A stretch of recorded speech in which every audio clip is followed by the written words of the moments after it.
This is a farm called Tamanica in Ataco area of El Salvador. It's beautiful, all Bourbon coffee.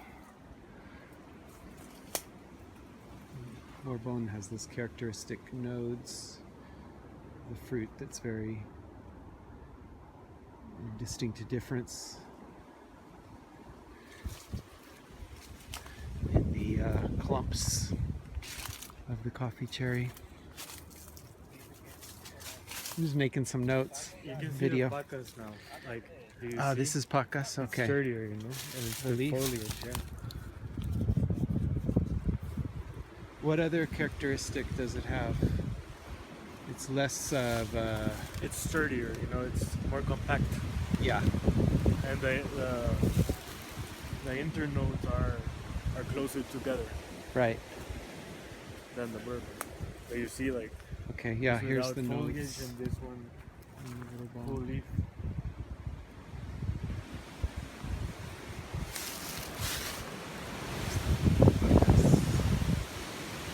So Pacas is named for the family, Yeah. and it's a local, just Mutation. natural It's a mutation. mutation from the bourbon. Yeah. Yeah.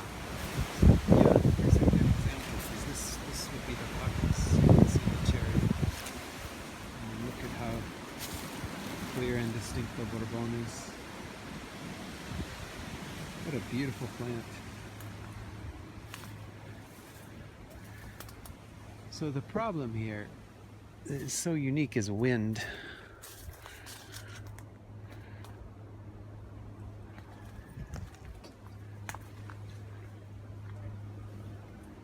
And that's why they plant these tall cortinas, shade curtains.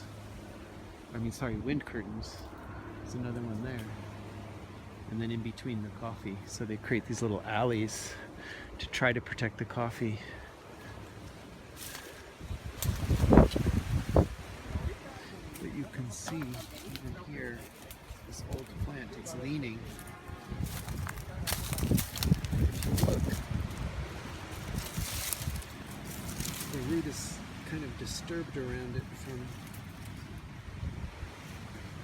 I'm shaking it a little, moving in the wind. And with the younger plants, it's really extreme, so it's really damaging. Plus, it takes a lot of the leaves off, a lot of the sections of the trees. So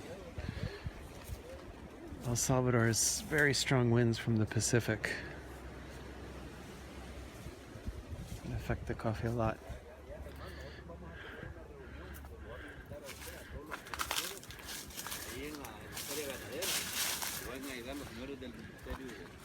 ¿En qué año sembra este tablón?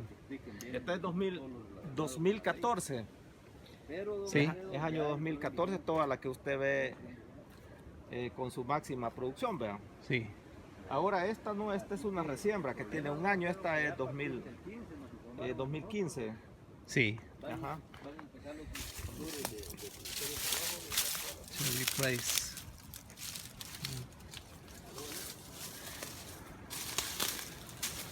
Oh, these are just beautiful farms, though.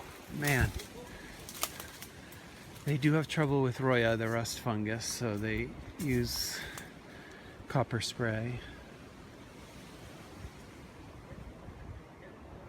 It seems very under control. Like this is a little bit of Roya, rust fungus, but it's dead. It's been killed, it's been treated. But you can see the way it's leaning.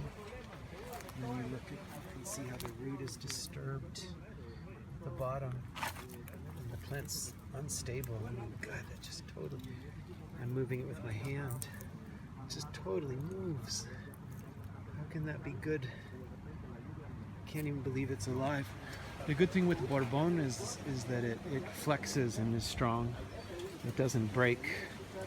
People know that because you can harvest Bourbon by flexing the branches without breaking it. If it's too tall, you can bend it down.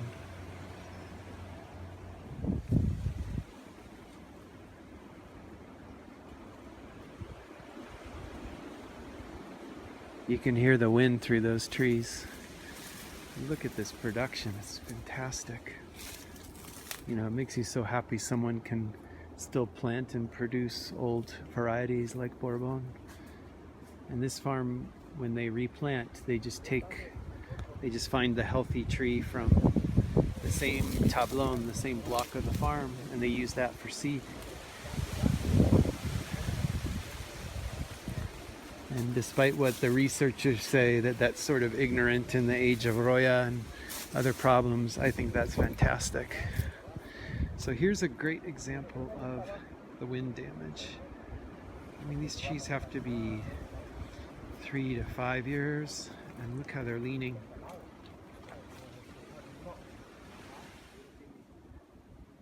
And it's funny because, like, I had to take a red-eye flight here, and I just really didn't want to come.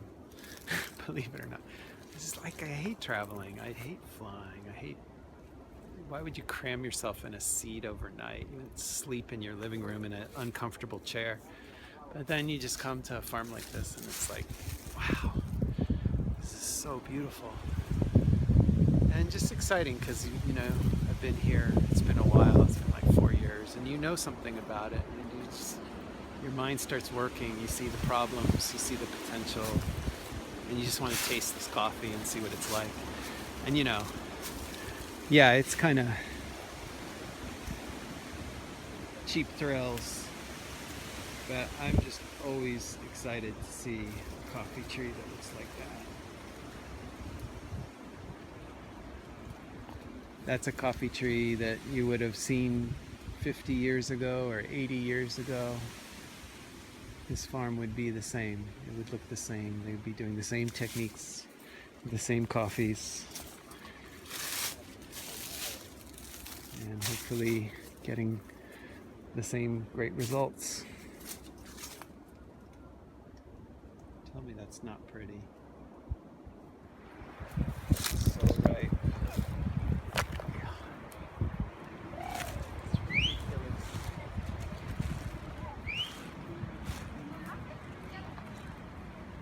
This is what he's taking out. In a lot of countries that would be really top notch. That's amazing. I don't think there's anywhere else where they select cherry this well. Wow.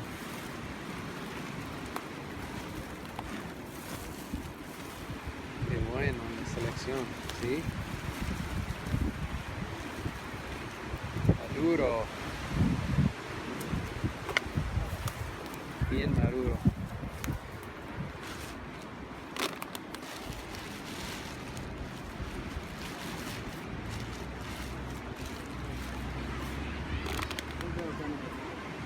So it's really normal here for people to pick cherry and then select. This wind is going to sound terrible on my little video, isn't it? This guy's just obsessed.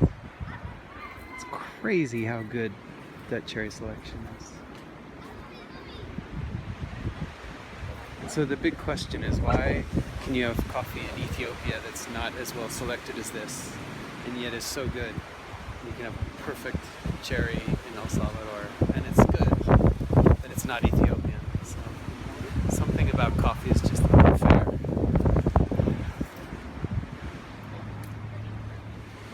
So Juan, will they sell all the coffee to the mill, even the stuff they remove? Yeah. Same price? No. They give a little lower price to make an incentive? Yeah. Okay. Not a lower price, but the standard price, you know, like the specialty. Okay. It's another So section. you've got specialty Yeah. price a little extra, and then they just go to standard. No, and the specialty price, it's until we make the final. Like we pay them like generic coffee, like the standard price, Right. and then once we sell it, we give them the compliment. Oh, so they get a premium. Yeah, later. I was just thinking, I don't think I could lift his bag of coffee. I think I could lift his bags. You should try it. That bag? No way. I don't want to hurt myself.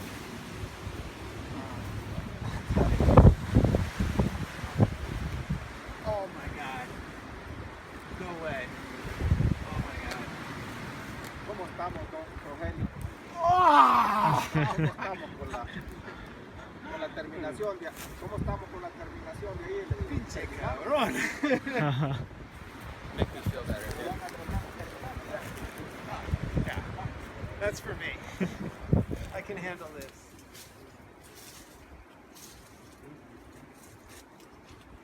So I was asking Don Luis that owns this farm, San Luis, what the difference was between two different types of Bourbon. The old traditional Bourbon, which we're looking at here, which you'll see the really big long nodes.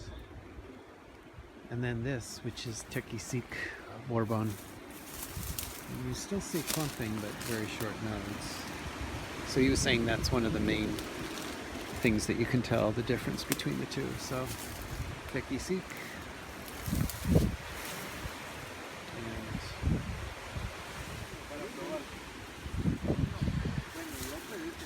That's Luis in the white shirt. This has been in his family for many years. It's his father's. Like a lot of the people that have coffee farms here, they've inherited them from generations.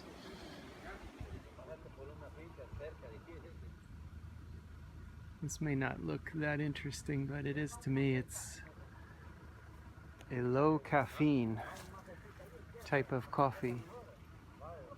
It's sometimes, I believe, called by two names, Café Lourinhã and Bourbon Pontu. And this has a very small leaf and a very upright form that makes it, it's hard to see here, but it makes it look almost like a Christmas tree, kind of pointed with upright branches. I don't see it very much, but I've heard about it. And in fact, earlier today we passed a different farm that's doing a low or no caffeine variety that's hybridized. That's a project from Ely, and they planted it. This is not hybridized. This is a natural coffee from, they say, from Reunion Island, so origin of Bourbon. But really interesting, and I don't get to see this too much. I'd even call it rare. But this is a fantastic proposition if you can have low caffeine or decaffeinated coffee straight from a tree. So there's no process. In fact, I shouldn't even call it decaf because it's not caffeinated and then having caffeine removed. It's just, this is how it grows. Beautiful plant too. And here's some of the fruit. Not a lot of production. This is Castillo variety, but I'm not in Colombia. I'm in El Salvador. And people around Central America have been very curious about Castillo, this kind of rust-resistant variety that was developed in Colombia by Seni Cafe, and they're trying to use it to fight to get some rust resistance in other countries too.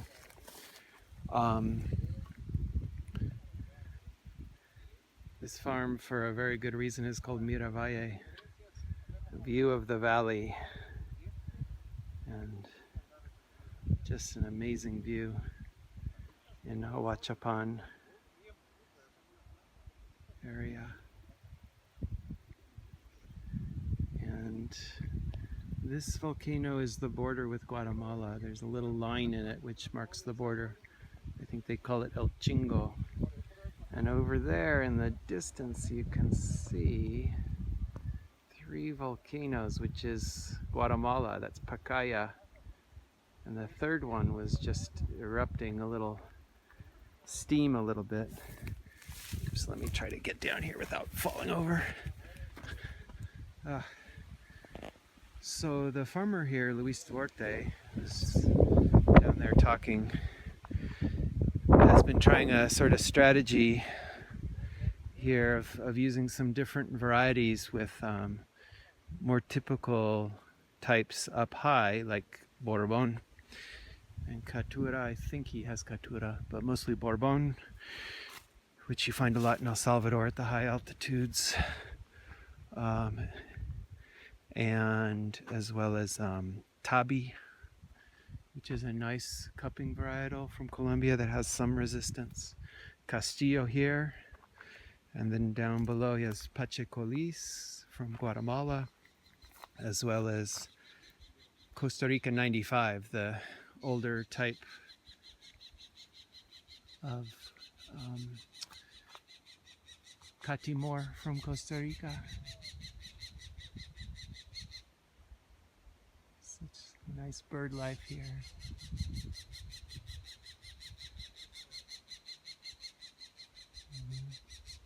High winds on the other side of this hill, on the Pacific facing side.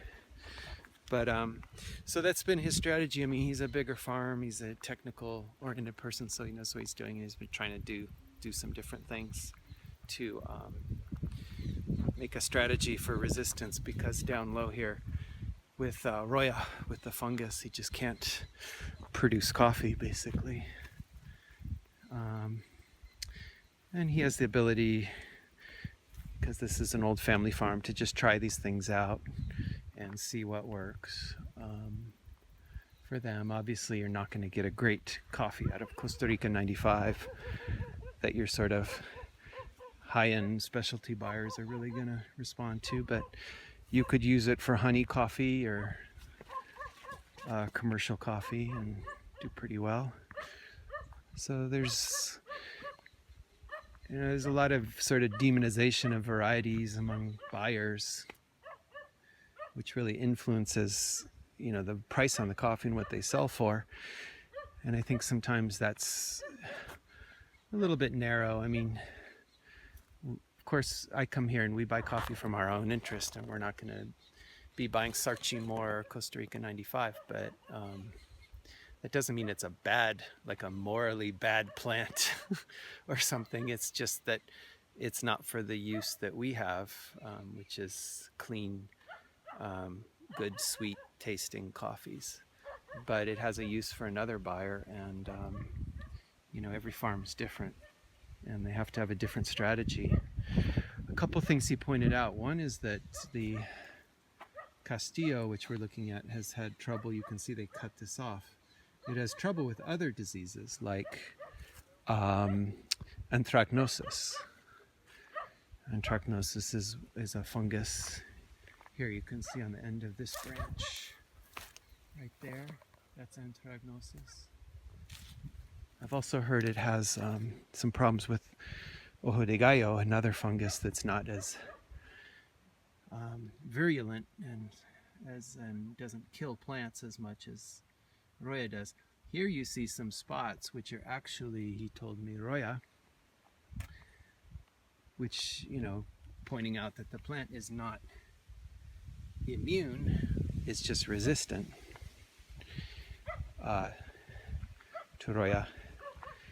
And also we see like some variation in the sort of morphology of these plants. I noticed this one here is quite a different form and stuff, and so the seed and the like a lot of coffee seed isn't 100% stable. You get some variation among them.